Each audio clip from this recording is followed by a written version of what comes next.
මේ ගිලිහිම් විදීම් ප්‍රවේශයේ යටතේ ප්‍රස්ථාරයක් හරහා සමතුලිතය ඉදිරිපත් කරන්න අපි හදන්නේ.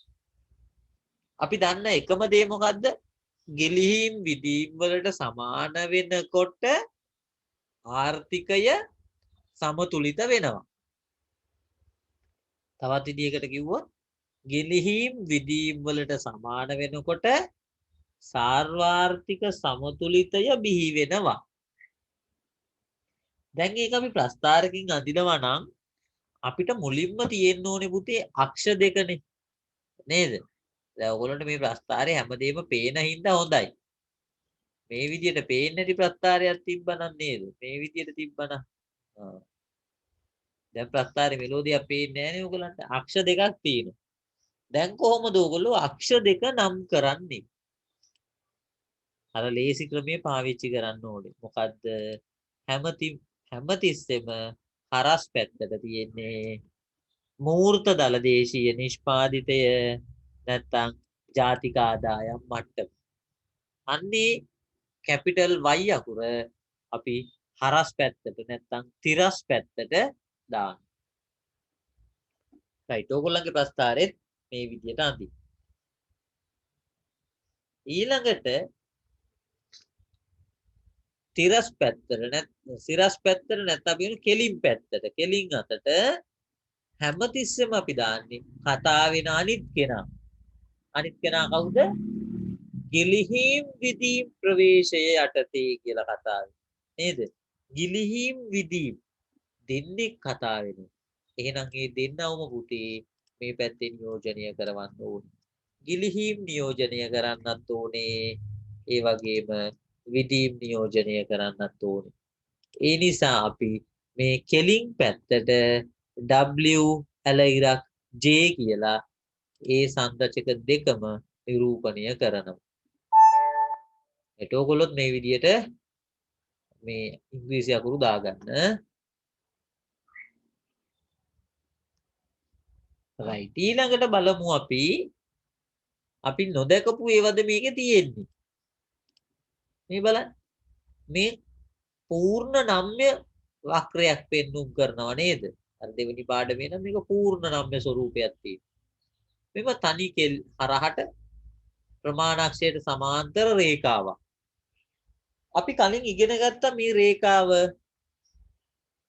මොන සංරචකයක් නිරූපණය කරනවද? නැත්නම් කාවද මේ රේඛාවෙන් නිරූපණය කරන්නේ? අපි කලින් මේ ප්‍රස්තාරේ තනියම ඇඳ නේද? මේ තමයි ආර්ථිකයක විදී. ඒ නිසා අපි මෙතන දානවා මේ තමයි J. J කියන්නේ කවුද? ආර්ථිකයේ විදීම් ටික. ඔන්න අපි විදීම් වක්‍රය ඇඳා.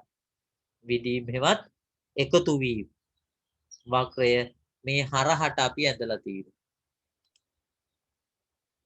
මේ විදිහට මේ මාන්දිනවා විදීම් වක්‍රය. ඒ වගේම අපි ගිලිහිම් වක්‍රයත් ඇඳලා ප්‍රස්ථාරයක නේද? ගිලිහිම් වක්‍රය අඳින්නේ කොහොමද? මේ මූල ලක්ෂයට පහලින් පටන් ගන්නත් ඕනේ. ඒක මතක තියාගන්න. ඊට පස්සේ ආදායමත් එක්ක සම්බන්ධයක් ඇති වෙන විදිහේ වක්‍රයක් අපි අඳිනවා. මෙන්න අපි දෙවනියට ඇඳා ගිලිහීම් වක්‍රය නැත්නම් කාන්දු වීම වක්‍රය. මේ ගිලිහීම් වක්‍රය අපි ඉංග්‍රීසියෙන් නම් කරන්නේ W කියලා. අන්න අපි W කියලා ගිලිහීම් වක්‍රයත් නිරූපණය කරා. දැන් ඕගොල්ලන්ට පේනවද මේ වක්‍ර දෙක එකකට එකක් ඡේදනය වෙන තැනක් තියෙනවා නේද? W කියන්නේ ගිලිහීම් වක්‍රය, විදීම් වක්‍රය ඡේදනය වන තැනක් තියෙනවා. ඒ ඡේදනය වන තැනට අදාළ වෙන මෙන්න මේ ගිලිහීම් සහ විදීම් වක්‍ර දෙක ඡේදනය වන තැනට අදාළ වන ආදායම් මට්ටම අපි සලකන්නේ මොකක් කියලාද පුතා? මෙන්න මේ ආදායම් මට්ටම තමයි සමතුලිත ජාතික ආදායම් මට්ටම කියන්නේ. තේරුණාද? W J ට සමාන වන අවස්ථාවේ ඇතිවන ආදායම් මට්ටම නැත්නම් ඒ පිහිවන නිමැවුම් මට්ටම තමයි සමතුලිත ජාතික ආදායම් මට්ටම කියන්නේ. දැන් අපි නෝට් එකේ අපි මෙතනට දානවා ඉංග්‍රීසි අකුරක් A කියලා. අපි මේ නම් කරේ මේ දෙදෙනාම ඡේදනය වන ලක්ෂය A. A කියන ලක්ෂයට අදාළ වන නිමැවුම් මට්ටම තමයි සමතුලිත ජාතික ආදායම් මට්ටම කියලා කියන්නේ. මට මේක y1 කියලා නම් කරන්න පුළුවන්. දැන් ඔන්න අපිට පේනවා සාර්වාර්ථික සමතුලිතය බිහි වෙලා තියෙනවා y1 කියන නිමැවුම් මට්ටමේදී. right ප්‍රස්ථාරය මේ විදිහට සම්පූර්ණ කරගන්න. දැන් අපි මේකේ මේ ප්‍රස්ථාර සටහනෙන් පෙන්නන ඉතුරු කොටස් ටිකත් සාකච්ඡා කරමු. දැන් කලින් මේ වගේ ප්‍රස්ථාරයක් කලින් සතියක අපි කතා කරා. අපිට පේනවා පුතා සාර්වාර්ථික සමතුලිතය පෙන්눔 කරන්නේ නම් මෙන්න මේ කියන නිමැවුම් මට්ටමේදී. ආර්ථිකය හැමදාම ඔය කියන නිෂ්පාදන මට්ටමම නිෂ්පාදනය කරයිද? අපි හිතමු ඒකක 1000ක තමයි සාර්වාර්ථික සමතුලිතය බිහි වෙන්නේ. එතකොට රටක් හැමදාම හරියටම ඒකක 1000ක් විතරක්ම නිෂ්පාදනය කරයිද? නෑ නේද? ඒක නිසා අපි කියනවා පුතේ මෙන්න මේ ජාතික නිමැවුම පෙන්눔 කරන මේ තිරස්සක්ෂි ඕනම තැනක මේ ආර්ථිකය නිෂ්පාදනය කරන්න පුළුවන්. මේ ඕනම තැනක නිෂ්පාදනය කරන්න පුළුවන් වුණාට ආර්ථිකය සමතුලිත වෙන්නේ y1 කියන නිෂ්පාදන මට්ටම නිෂ්පාදනය කරොත් විතරයි. ඒ ඇරෙන්න මෙන්න මේ ස්ථානය ඇරෙන්න මේ අනිකුත් සියලුම ස්ථාන අපිට සලකන්න පුළුවන් වෙන්නේ සාර්වාර්ථික අසමතුලිතතා බිහි කරන නිමැවුම් මට්ටම් විදිහට. මේ ප්‍රදේශයේ සාර්වාර්ථික අසමතුලිතතාවයක් පෙන්නනවා. මේ ප්‍රදේශයේදීත් සාර්වාර්ථික අසමතුලිතතාවයක් පෙන්눔 කරනවා. right අපි බලමු මේක සිද්ධ වෙන්නේ කොහොමද? දැන් සාර්වාර්ථික අසමතුලිතතාවයක් එන්නේ නම් මොකක් නිසාද? ගිලිහීම් විදීම් වලට සමාන වෙන්නේ නැති නිසා. ගිලිහීම් විදීම් වලට සමාන වෙන්නේ නැති ඕනම තැනකදී සාර්වාර්ථික අසමතුලිතතාවයක් පෙන්눔 කරනවා.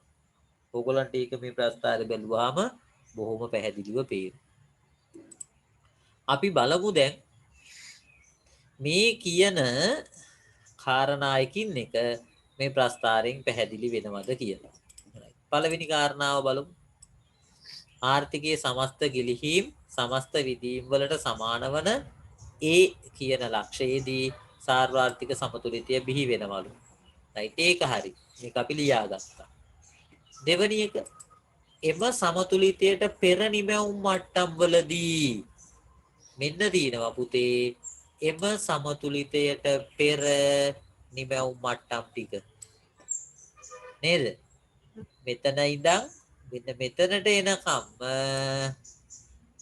ඔයගොල්ලන්ට පේන්නේ මෙන්න මේ මම මේ හරහට මේ කියන්නේ මෙතෙන්ට වෙනකම්ම නිමැවුම් මට්ටම් වලදී කියන අදහස තමයි මේ කොටසින් ඉදිරිපත් කරන්නේ. එතකොට මේ සමතුලිතයට පෙර නිමැවුම් මට්ටම් වලදී වෙන්නේ තව කතාවක් කියනවා. J විශාලයිලු W ට වඩා. J විශාලයි කියන්නේ කවුද? විදීම් විශාලයිලු ගිලිහීම් වලට වඩා. මම ඕගොල්ලන්ට කලින් ප්‍රස්ථාරයක කිව්වා උඩින් තියෙන වක්‍රය හැමතිස්සෙම අගය ලොකුයි. යටින් තියෙන වක්‍රයේ අගය හැමතිස්සෙම පොඩි. දැන් මේ වක්‍ර දෙකේ උඩින් තියෙන වක්‍රය J මෙතෙන්ට යනකම් නේද? මේ A ලක්ෂය දක්වාම මේ ප්‍රදේශයේ උඩින් තියෙන්නේ මේ හරිය මේ බලන්න මේ විදියට මාක් කරොත් මේ ඕනම තැනකදී උඩින් තියෙන වක්‍රය මොකද්ද? J වක්‍රය. ඒකේ තේරුම තමයි පුතේ මෙන්න මේ සමතුලිත නිමැවුම් මට්ටම දක්වා වෙන පෙර නිමැවුම් මට්ටම් වලදී ආර්ථිකයේ විදීම් වල වටිනාකම විශාලයි ගිලිහීම් වල වටිනාකමට වඩා. අන්න ඊ අදහස තමයි මෙතන මේ ඉදිරිපත් කරලා තියෙන්නේ. එම සමතුලිතයට පෙර නිමැවුම් මට්ටම් වලදී විදීම් වල අගය ගිලිහීම් වල අගයට වඩා විශාලයිලු. ඔයගලන්ට ඒක මේ ප්‍රස්තාරය දිහා බැලුවාමත් පේනවා. විදීම් වැඩි. විදීම් නියෝජනය කරන්නේ කාවද පුතා? විදීම්. විදීම් කියන්නේ එකතු වීම. වියදමට තව එකතු කරනවා. වියදමට තව එකතු කරනවා කියන්නේ ප්‍රසාරණය කරනවා කියන එක. මෙයා නියෝජනය කරන්නේ හැමතිස්සෙම ප්‍රසාරණය කරනවා කියන අදහස. ගිලිහීම් එයා අයින් වෙලා යනවා. ඒ කියන්නේ සංකෝචනය කරනවා. දැන් ප්‍රසාරණය කරන කෙනාද ලොකු සංකෝචනය කරන කෙනාද ලොකු? සමාහාර වියදම ප්‍රසාරණය කරන කෙනා තමයි ලොකු. එහෙමනම් ශුද්ධ බලපෑම බැලුවොත් ශුද්ධ බලපෑම තමයි සමාහාර වියදම වැඩි වෙනවා. ආර්ථිකයේ ගිලිහීම් වැඩි නම් විදීම් වැඩි නම් ගිලිහීම් වලට වඩා ශුද්ධ වශයෙන් සිද්ධ වෙන්නේ ආර්ථිකයේ සමාහාර වියදම ප්‍රසාරණය වෙනවා. සමාහාර වියදම ප්‍රසාරණය වෙනවා කියන්නේ සමාහාර ඉල්ලුම වැඩි වෙනවා කියන එක. ඒකේ තේරුම තමයි පුතේ මේ ප්‍රදේශයේදී ආර්ථිකයේ ප්‍රසාරණයක් සිද්ධ වෙනවා. ප්‍රසාරණයක් සිද්ධ වෙනවා කියන්නේ රටේ නිෂ්පාදනය ටික වැඩි වෙනවා කියන එක.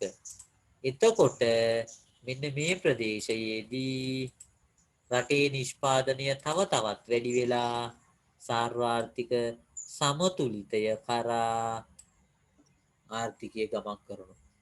ඇයි මේ ප්‍රදේශයේදී දැන් වියදම ප්‍රසාරණය වෙනවා. වියදම ප්‍රසාරණය වෙනවා කියන්නේ ඉල්ලුම වැඩි වෙනවා. ඉල්ලුම වැඩි වෙන්න රටේ නිෂ්පාදනයත් වැඩි වෙලා අවසාන වශයෙන් මෙන්න මේ කියන සමතුලිතය කරා ආර්ථිකය පැමිණෙනවා. දැන් ඊළඟට අපි කතා කරන්නේ ඒකේ අනිත් පැත්ත. සමතුලිතයට පසු නේ සාර්වාර්ථික සමතුලිතයට පස්සේ නිමැවුම් මට්ටම් වලදී මේ බලන්න මෙතන y1 කියන සාර්වාර්ථික සමතුලිතයට පසු නිමැවුම් මට්ටම් වෙන්න මේ ප්‍රදේශයේ නිරූපණය කරනවා. එතකොට මේ ප්‍රදේශය තුලදී ඔගොල්ලෝ බලන්න උඩ වක්‍ර දෙක අරගෙන ඒ වක්‍ර දෙකේ කොයි වක්‍රයද උඩින් තියෙන්නේ? මේ බලන්න මේ ප්‍රදේශ ඕනම තැනකදී මේ ඇවිල්ලා සාර්වාර්ථික සමතුලිතයට පසු නිමැවුම් මට්ටම්. එතකොට මේ නිමැවුම් මට්ටම් වලදී කොයි වක්‍රයද උඩින් තියෙන්නේ? ඔයගොල්ලන්ට පේනවා ගිලිහීම් වක්‍රය තමයි උඩින් තියෙන්නේ. ගිලිහීම් වක්‍රය උඩින් තියෙනවා කියන්නේ ආර්ථිකේ සංකෝචනය කරනවා. එහෙම නේද? සමාහාර වියදම සංකෝචනය කිරීමක් තමයි ගිලිහීම් වලින් සිද්ධ වෙන්නේ. දැන් එතෙන්දි කියනවා ගිලිහීම් වැඩි විදීම් අඩුයිලු. විදීම් කියන්නේ ප්‍රසාරණය කරන කෙනා. කාවද? සමාහාර වියදම. සමාහාර වියදම ප්‍රසාරණය කරන කෙනාට වඩා සමාහාර වියදම සංකෝචනය කරන කෙනා ලොකුයිලු මේ. සංකෝචනය කරන කෙනා ලොකුයි ප්‍රසාරණය කරන කෙනා ඊට වඩා පොඩි. ශුද්ධ වශයෙන් මොකද වෙන්නේ? සමාහාර වියදම සංකෝචනයක් සිද්ධ වෙනවා. සමාහාර වියදම සංකෝචනය වෙනවා කියන්නේ සමාහාර ඉල්ලුමත් සංකෝචනය වෙනවා. සමාහාර ඉල්ලුම සංකෝචනය වෙනවා කියන එක අපිට සාමාන්‍යයෙන් කියත හැකි සමාහාර ඉල්ලුම අඩු වෙනවා. දැන් එහෙමනම් මේ ප්‍රදේශයේදී සමාහාර ඉල්ලුම අඩු වෙන්න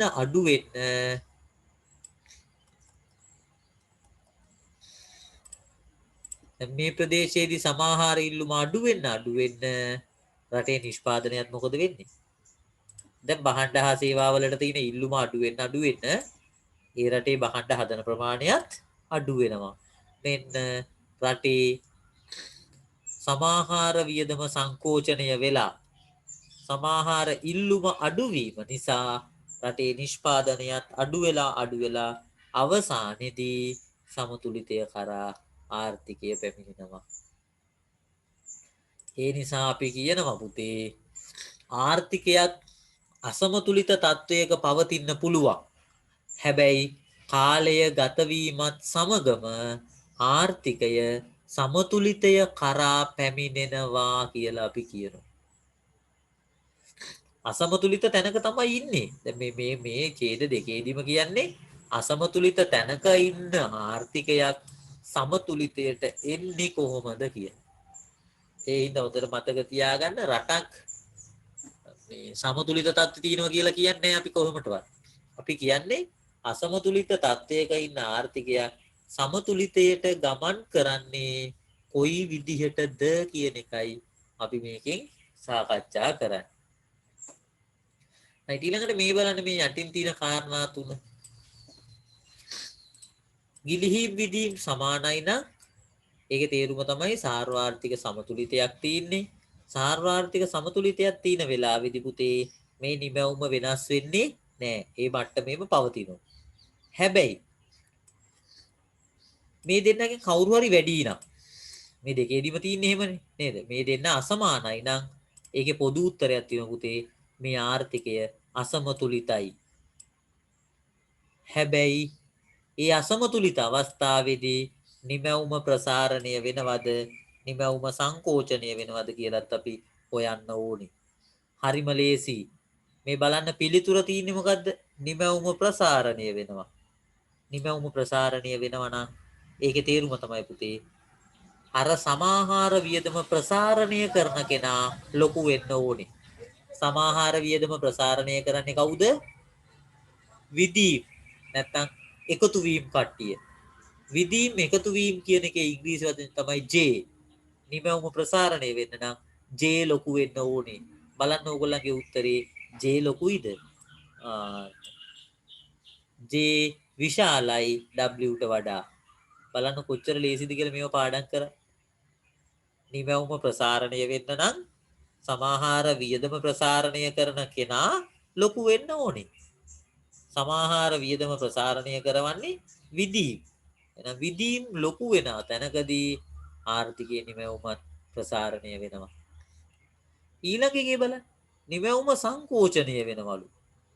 ඔගොල්ලන්ට දැන් අන්න ටක් ගාලා මතක් වෙන්න ඕනේ.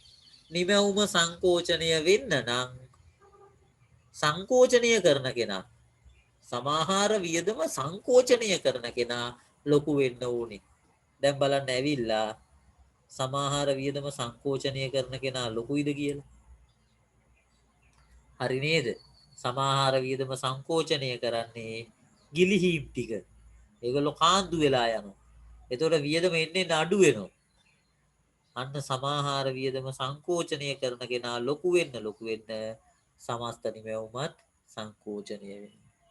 ඉතින් ඔන්න ඔය කොටස තව දෙතුන් පාරක් අධ්‍යයනය කරන්න. එතකොට ඔයගොල්ලන්ට මේ පාඩම තවත් හොඳට තේරෙයි. විභාගෙදී අපි මේ කතා කරපු කොටස් එහෙම් පිටින්ම පරීක්ෂා කරලා තිනවා. මේ ප්‍රස්තාර තනියෙන් gederදී අඳින්න. මේ සාර්වාර්ථික සමතුලිතය පෙන්눔 කරන මේ ප්‍රස්තාරයේ gederදී තනියෙන් අඳින්න. මීට කලින් අපි යන්දා y සමානයි e ප්‍රවේශයේදී සමාහාර ආදායම් වියදම් ප්‍රවේශයට අනුව සාර්වාර්ථික සමතුලිතය නිරූපණය කරන ප්‍රස්තාරයකුයි. ඒකත් ආපහු පාරක් ඇඳලා බලන්න. මේ ප්‍රදේශ මේකේ මේ කතා වෙන ප්‍රදේශ අඳුන ගන්න පුළුවන්ද කියලා බලන්න. අන්නේ විදිහට ටිකක් ප්‍රැක්ටිස් කරන්න. එතකොට මේ කොටස් ඉතාමත් සරලව ඕගොල්ලන්ට අවබෝධ කරගන්න පුළුවන්. right එහෙමනම් අදට මේ පාඩම මම මෙතනින් ඉවර කරනවා. මේ වීඩියෝ